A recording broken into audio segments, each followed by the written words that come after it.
Welcome to Brilliantly British. My name is Lawrence and today we are going to show you how to make the ultimate cream of chicken soup.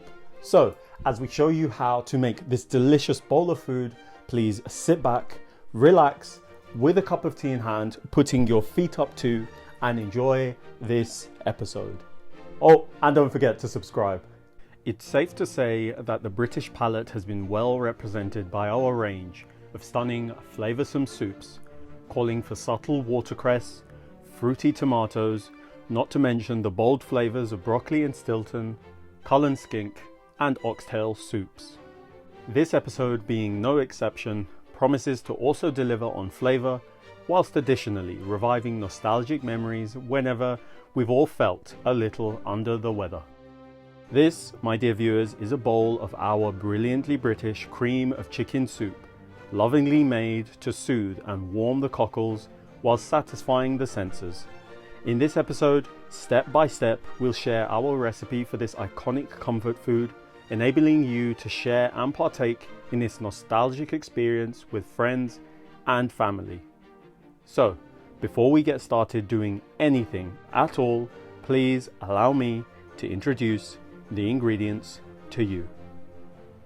For today's Brilliantly British cream of chicken soup, you will need a chicken, some heavy cream, some rosemary, some thyme, some curry powder, black peppercorns, a leek, an onion, some cabbage, some carrots, stalks of celery, and some butter, ideally homemade Brilliantly British butter. Follow the link up there to learn how to make it yourselves. Of course, all of this should be rounded off with a little pinch or two of salt to avoid the occurrence of bland food. That's it for the making of today's Brilliantly British cream of chicken soup. But please, before you get started, before you do anything at all, I say switch on your kettle, brew yourself a nice cup of hot tea so that you can sip on that whilst you cook.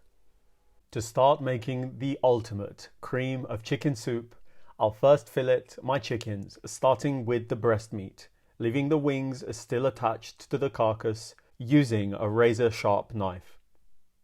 After removing the breast meat, I'll then proceed by removing the legs, leaving the drumsticks and thighs attached for now. You'll then want to turn your attention to the carcass by firstly cutting off the lower section of the spine before cutting through on both sides of the spine in the upper body section to extract the second part of the spine. Turning the carcass over, cut through the breastbone, splitting the carcass in two, concluding by cutting the wings and placing the divided bones to one side before repeating the aforementioned steps for your other chicken. With this share of work carried out, rehydrate before separating your drumsticks from your thighs, yielding 4 drumsticks. But before we get carried away, I'll then fillet my 4 chicken thighs, extracting the thigh bones, which I'll then add to the other chicken bones. You'll then want to place your meat and bones to one side for now, at which point I'll mention that off camera I French trimmed my drumsticks, adding the trimmed off pieces to my pile of bones. Following on at this point, you'll then want to begin preheating your oven. And in the meantime, you'll want to roughly chop onions, carrots, and celery in preparation for the next step. Follow on by oiling a wide open tray, laying on your chicken bones, followed by your roughly chopped vegetables, making the effort to prevent overlapping ingredients before drizzling with more oil, a sprinkle of salt, before laying in your hot oven to caramelize and develop in flavor. While roasting the vegetables and bones, take a moment to liberally dry brine your meat on both sides, namely your filleted chicken thighs, drumsticks, and breast meat.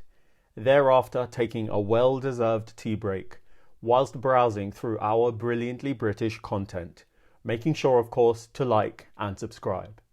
Halfway through its first stint in the oven, attend to any sufficiently browned items by turning them over before returning to your oven for a second stint of roasting. Plume of steam aside, when ready, a tray of bronze bones and vegetables should lay before you, in preparation for the next step. Whilst moving on, in a deep oiled stock pot, Firstly, drop in your vegetables with a helping of curry powder and black peppercorns, whilst stirring constantly and breaking up the vegetables over a medium-high heat until a fond develops on the bottom of your pot. Your roasted bones should then be stirred in, followed by enough water to fully submerge the contents, which should be brought up to a gentle boil over a medium heat, with any foam or broth being spooned off to clarify, before leaving the contents to simmer away for 3 hours, yielding this wonderfully aromatic broth. Continue by removing the bones and vegetables from the broth, discarding thereafter, before passing through a sieve, returning to your pot, which for now should be placed to one side.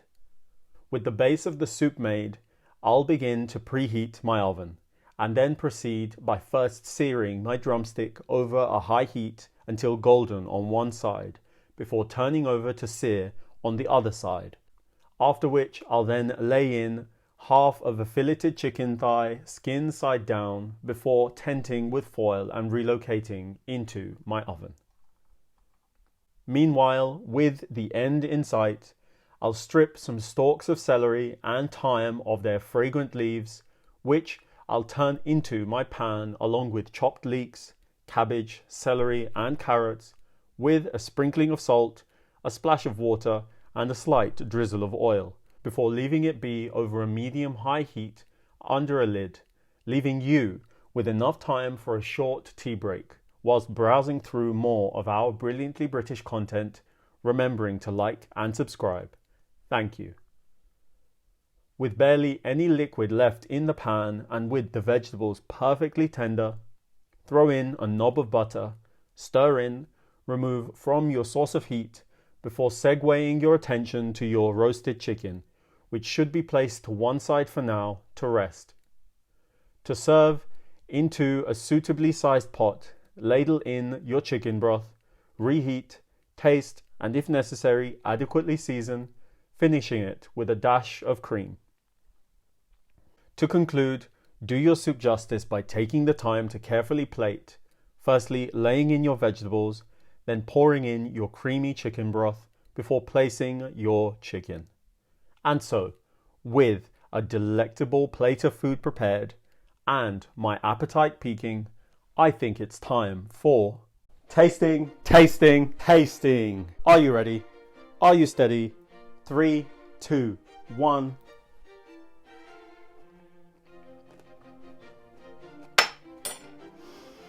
Oh.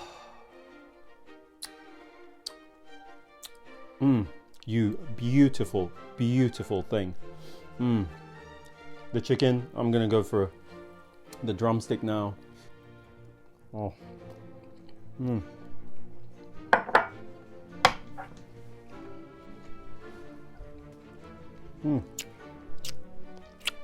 Right.